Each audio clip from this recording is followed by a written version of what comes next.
ജോലി വിയർപ്പുകൾ വറ്റും മുമ്പേ കൂലി കൊടുക്കണമെന്ന് അരുൾ ചെയ്തോൻ കൊല്ലാക്കൊലയെ എതിർക്കുന്നു നബി സല്ലല്ലാഹു അലൈഹി വസല്ലം.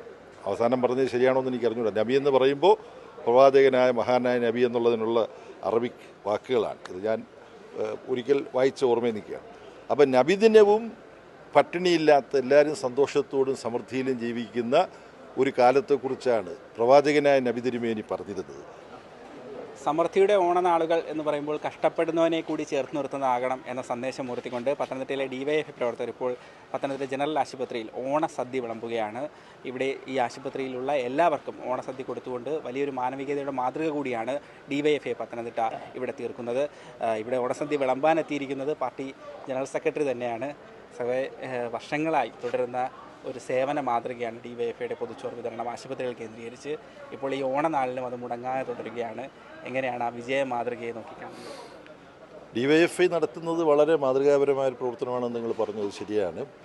അത് DYFI ഇതിൻ്റെ ഏകോപനം നിർവഹിക്കുമ്പോൾ ഈ നാട്ടിലെ വിവിധ അറിയപ്പെടുന്നവരും അറിയപ്പെടാത്തവരുമായിട്ടുള്ള കുടുംബങ്ങൾ തയ്യാറാക്കുന്ന പൊതിച്ചോറാണ് വിതരണം ചെയ്തുകൊണ്ടിരുന്നത്. ഇന്നത്തെ പ്രത്യേകത ഇത് പൊതിച്ചോറല്ല, ഓണസദ്യയാണ് DYFIയുടെ ആഭിമുഖ്യത്തിൽ കൊടുക്കുന്നത് എന്നുള്ളതാണ്. ഇത്തവണ ഈ ആശുപത്രിയിൽ കിടക്കുന്ന വീട്ടിൽ ബന്ധുക്കളോടൊപ്പം ഓണം ആഘോഷിക്കാൻ പറ്റാത്തവർക്ക് ഓണത്തിൻ്റെ ഒരു സന്തോഷം ഓണസദ്യയിലൂടെ അവർ ചികിത്സിച്ചുകൊണ്ടിരിക്കുന്ന ആശുപത്രി പരിസരത്ത് തന്നെ ഒരുക്കുന്നു എന്നുള്ളതിന് വലിയൊരു അർത്ഥമുണ്ട്. മറ്റൊരു വലിയ പ്രത്യേകതയായിട്ട് എനിക്ക് തോന്നുന്നത്, ഞാനിന്ന് എൻ്റെ ഫേസ്ബുക്കിനകത്തത് കുറിച്ചിട്ടുണ്ട്. ഇത്തവണ ഈ തിരുവോണ ദിവസം 3 പ്രത്യേകതകളാണ്. തിരുവോണമാണ്, നബിദിനമാണ്, അതുപോലെ അധ്യാപക ദിനവുമാണ്.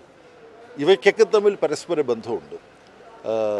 വളരെ പതിറ്റാണ്ടുകൾക്ക് മുമ്പ് ഈ പൊന്നാനി പ്രദേശത്ത് ബീഡി തൊഴിലാളികളെല്ലാം CPIM ചെങ്കൊടിക്കീഴിൽ സംഘടിപ്പിക്കുമ്പോൾ അവിടെ വലിയ പ്രചരണം നടന്നിരുന്നു.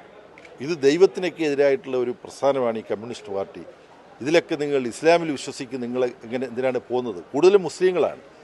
അന്ന് EMSും കേദാമോദനും ഒക്കെയുള്ള കാലത്ത് അവിടെ ഒരു മുദ്രാവാക്യം ഉണ്ടായിരുന്നു. തൊഴിലാളികൾ വിളിച്ചിരുന്ന മുദ്രാവാക്യമാണ്, ജോലി വിയർപ്പുകൾ വറ്റും മുമ്പേ കൂലി കൊടുക്കണമെന്ന് അരുൾ ചെയ്തോൻ കൊല്ലാക്കൊലയെ എതിർക്കുന്നു നബി സല്ലല്ലാഹു അലൈഹി വസല്ലം. അവസാനം പറഞ്ഞത് ശരിയാണോ എന്ന് എനിക്ക് അറിഞ്ഞൂടാ. നബി എന്ന് പറയുമ്പോൾ പ്രവാചകനായ മഹാനായ നബി എന്നുള്ളതിനുള്ള അറബിക് വാക്കുകളാണ്. ഇത് ഞാൻ ഒരിക്കൽ വായിച്ച ഓർമ്മയിൽ നിൽക്കുകയാണ്. അപ്പം നബിദിനവും പട്ടിണിയില്ലാത്ത എല്ലാവരും സന്തോഷത്തോടും സമൃദ്ധിയിലും ജീവിക്കുന്ന ഒരു കാലത്തെക്കുറിച്ചാണ് പ്രവാചകനായ നബി തിരുമേനി പറഞ്ഞിരുന്നത്. അതും സമത്വത്തെക്കുറിച്ചുള്ള ഓണസങ്കല്പങ്ങളും ഒത്തുവരുന്നു. അധ്യാപക ദിനവും വരുന്നു. അധ്യാപക ദിനം നമ്മൾ ഓർപ്പിക്കുന്നത് നബി തന്നെ പറഞ്ഞൊരു കാര്യമാണ്. ചൈനയിൽ പോയിട്ടാണെങ്കിൽ നിങ്ങൾ പഠിക്കണം എന്ന് പറഞ്ഞിട്ടുണ്ട് നബി. പഠിത്തത്തിൻ്റെ വായിക്കുക എന്ന് പറഞ്ഞിട്ടാണ് ഖുറാൻ തുടങ്ങുന്നത്. അപ്പോൾ വായന പഠിത്തം എന്ന് പറയുന്ന ആവശ്യമാണ്. കാര്യം നമ്മൾ ജീവിക്കുന്ന കാലത്തെ പ്രശ്നങ്ങൾ എന്താണെന്ന് നമുക്കറിയണമെങ്കിൽ നമ്മൾ വായിക്കുകയും പഠിക്കുകയും വേണം. ശരിയായിട്ട് വായിക്കുകയും പഠിക്കുകയും ചെയ്യുമ്പോൾ ചുറ്റുമുള്ള അനീതികൾ കാണും. ഈ അനീതികൾ അവസാനിപ്പിക്കാൻ വേണ്ടി നമ്മൾ പ്രവർത്തിക്കണം. വേണമെങ്കിൽ സമരം ചെയ്യണം. പ്രവാചകനായ നബി യുദ്ധവും നയിച്ചിട്ടുണ്ട്, അനീതിക്കെതിരായിട്ടുള്ള യുദ്ധവും നയിച്ചിട്ടുണ്ട്. അപ്പോൾ പറഞ്ഞ ആൾക്ക് മനസ്സിലായില്ലെങ്കിൽ സമരം ചെയ്യേണ്ടി വരും. അപ്പോൾ ഈ അധ്യാപക ദിനം, പ്രവാചകൻ്റെ നബിദിനം, ഓണം, ഇത് 3 ഒരു ദിവസം വന്നത് മലയാളിക്കും മനുഷ്യർക്കും വലിയൊരു സന്ദേശമാണ്. ആ സന്ദേശം ഓർക്കുന്ന പ്രസ്ഥാനമാണ് പുരോഗമന പ്രസ്ഥാനം DYFI. സദ്യ കഴിച്ച സദ്യ ഇവിടുന്ന് ഞാൻ കഴിച്ചത്. ഞാനിപ്പം DYFIയുടെ ഈ പരിപാടിയുടെ ഭാഗമായിട്ട് ഒരുപാട് പൊതിച്ചോറും സദ്യയും ഞാൻ ഉണ്ടിട്ടുണ്ട്. ഇന്നതിന് കഴിയാത്തത്, ഇവിടെ വരാനുള്ള പ്രധാനപ്പെട്ട കാര്യം, ഈ നാടിൻ്റെയും മലയാള സാഹിത്യത്തിൻ്റെയൊക്കെ അഭിമാന സ്തംഭമാണ് കടമ്മനിട്ട രാമകൃഷ്ണൻ. ആ കടമ്മനിട്ട് നമ്മളോടൊപ്പം ഇല്ല. ശാന്ത എന്ന് പറയുന്ന അദ്ദേഹത്തിൻ്റെ പ്രസിദ്ധമായ കവിത, അത് സ്വന്തം ഭാര്യയെക്കുറിച്ച് കൂടിയാണ്. ഭാര്യയുടെ പേരും ശാന്ത എന്നാണ്, ശാന്ത ചേച്ചി എന്നാണ് വിളിക്കുക.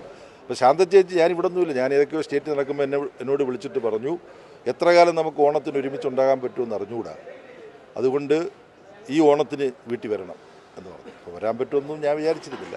അപ്പോൾ നാളെ കൊല്ലത്ത് ഒരു പരിപാടിക്ക് എന്നെ ക്ഷണിച്ചതുകൊണ്ട് അത് ബന്ധപ്പെടുത്തി ആണ് വരുന്നത്. അപ്പോൾ ഓണ ഭക്ഷണം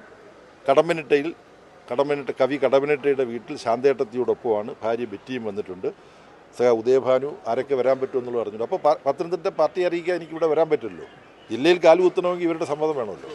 അപ്പോൾ ഇവരോട് പറഞ്ഞു ഇങ്ങനൊരു കാര്യത്തിന് വരുന്നുണ്ട് എന്ന് രാജു അബ്രഹാമിനോടും അതുപോലെ തന്നെ നമ്മുടെ മുൻ ജില്ലാ സെക്രട്ടറിയോടും എല്ലാം പറഞ്ഞപ്പോൾ അവർ പറഞ്ഞു അങ്ങനെയാണെങ്കിൽ ഇവിടെ വന്ന് അവർ പറഞ്ഞ് ഇവിടുന്ന് അല്പം ഭക്ഷണം കഴിക്കണമെന്നാണ്. അപ്പോൾ ഞാൻ പറഞ്ഞു അതൊരു തെറ്റാവും. ഒരിടത്ത് ഭക്ഷണം കഴിക്കാൻ നേരിട്ട് നാടകം പോലെ ആയിപ്പോവും. ഇവിടുന്ന് 2 പിടി ഉണ്ണുക, അവിടെയും പോയിട്ടുക. ഭക്ഷണം അത്യാവശ്യം ഇഷ്ടമുള്ള ഒരാളാണെന്ന് കേട്ടിട്ടുണ്ട്.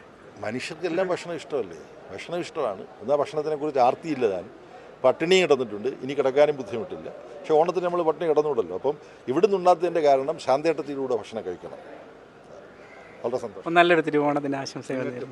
ഈ പരിപാടി കാണുന്ന എല്ലാ പ്രേക്ഷകർക്കും ഓണത്തിൻ്റെ ആശംസ, നബിദിനത്തിൻ്റെ ആശംസ, അധ്യാപക ദിനത്തിൻ്റെ ആശംസ, ഇതെല്ലാം നേരുന്നു. Thank you sir.